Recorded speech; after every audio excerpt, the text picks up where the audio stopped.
Ne vous mettez pas en couple avant tout ce que je vais vous dire ou comment bien vivre le célibat. Bonjour, je suis Mélodie de Séduis-toi et si vous ne me connaissez pas encore, je suis votre coach en amour, votre coach en relation amoureuse et chaque jour je publie une vidéo à 19h30 sur YouTube remplie de bons conseils pour attirer l'homme qui vous correspond ou pour vivre votre célibat avec enthousiasme. Si c'est la première fois que vous regardez mes vidéos, je vous invite à vous abonner à la chaîne et à activer les notifications pour ne jamais en manquer une. Aujourd'hui, je vais donc vous parler de tout ce qu'il faut que vous fassiez avant de vous mettre en couple. Il y a un récit culturel général qui nous dit qu'on prouve son attirance, on prouve le fait qu'on est attirante parce qu'on est en couple avant la trentaine.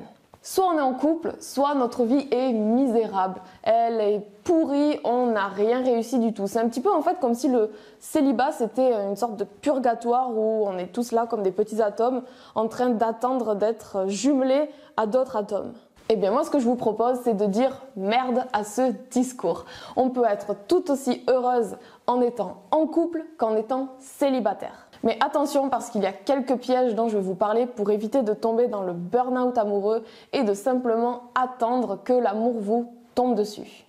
Le premier point dont je vais vous parler, c'est d'arrêter de vous forcer de rencontrer des hommes si c'est pas ce que vous voulez. Peu importe que les gens fassent une tête bizarre quand vous leur dites que vous êtes bien célibataire, que vous voulez pas rencontrer d'hommes pour l'instant, tant pis s'ils vous comprennent pas. Être célibataire, c'est complètement différent de je dois avoir des rendez-vous avec des hommes.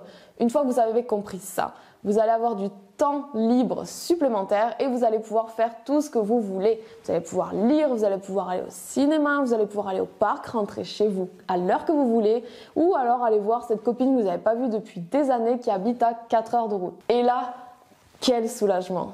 Le deuxième point dont je vais vous parler, c'est écouter votre instinct. Arrêtez de mettre des œillères et de faire comme si vous ne l'entendiez pas quand il vous parle. Faites attention si vous avez des rendez-vous, de bien choisir la personne en qui vous allez investir du temps et de l'énergie. Écoutez vos tripes, pas ce que vous aimeriez que la situation soit. Le plus dur, après avoir entendu ce que vous dit votre instinct, c'est de l'écouter et de vous tenir à ce que vous ressentez. Et vous allez voir que grâce à ça, vous allez pouvoir éloigner toutes les mauvaises personnes. Pour le troisième point, j'aimerais que vous soyez ouverte aux rencontres, mais que vous soyez sélective sur qui vous allez investir. La plupart des gens font l'inverse, elles sont hyper sélectives sur qui elles rencontrent et au final, il y a très peu d'hommes qui arrivent à l'étape supérieure. Et en général, c'est pas les bonnes personnes que vous laissez passer à l'étape supérieure. Laissez de côté un petit peu vos a priori, même si ce gars là-bas, il porte ce t-shirt avec ce short, ou si ce mec-là, il aime Star Wars, ou si celui-là, il aime ce livre.